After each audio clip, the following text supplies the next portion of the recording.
Hey gang, what's up? Welcome back here to another edition of the Fishing Teacher, and thanks a lot for checking out today's video. Today we're going to be talking about crawdad pattern lures and when you want to use them and when you don't want to use them, because there's a window of time that they're pretty effective. So first of all, let's talk a little bit about some of the misconceptions on when you want to use a crawdad pattern lure. Now I know a lot of you guys that are just starting out fishing, you may or may not know this, but there's a big belief in bass fishing amongst some bass anglers that a crawdad pattern crankbait works the best in the spring, simply because the bass feed on crawdads a lot, and they feed on crawdads because they have a higher amount of protein, which helps them build their egg sacs getting ready for their spawn. Now, I agree there is some element of truth to that from my point of view, but guys, in my opinion, from what I found, the more important aspect as far as when you want to use a crawdad pattern lure has to do with your water clarity and your water temperature.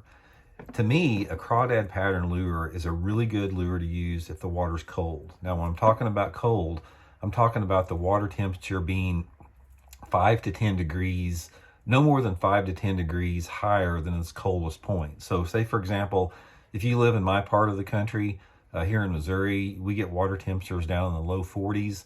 So for me, a crawdad crankbait is going to work good from when the water's in the low 40s up until it's in somewhere in the low to mid 50s. That's sort of the time frame. And if you're farther down south, it may be a little bit warmer. But a crawdad pattern, for whatever reason, it's a really good color in colder water. Now, the next has to do with the water visibility. And here's one of the things that this is a little bit higher level, but it's something everybody can understand, is a lot of people think in terms of water visibility, of how dirty or clear the water is, anywhere between clear to muddy. Now, there's also other elements, what I call the water tint, the water tint of that particular clarity, because every type of water, based upon like the minerals in the water, it has a different tint. Because if you go up north, a lot of times in some of the bigger lakes, the water has some type of you may be able to see 5 foot down, but it's sort of a blue look. And if you come here in my part of the country, you may be able to see 5 foot down and it's sort of a green look. And if you go down south, like in Texas or in Florida, something like that, you may find water visibility of 5 foot deep and it's got like a black or tannic look to it.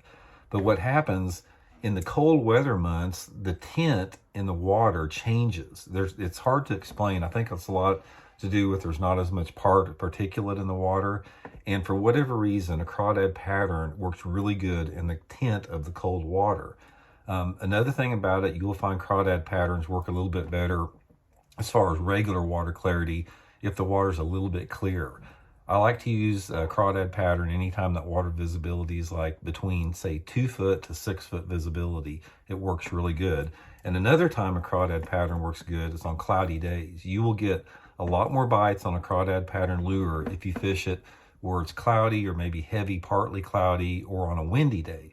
Lower light conditions, early and late in the day, just in general, lower light conditions will produce a better crawdad bite.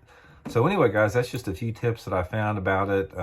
Try to focus again on a little bit cleaner water, a little bit colder water, and on those low light days. And that's the time you want to choose a crawdad pattern. So hope you guys enjoyed it. We'll talk to y'all later.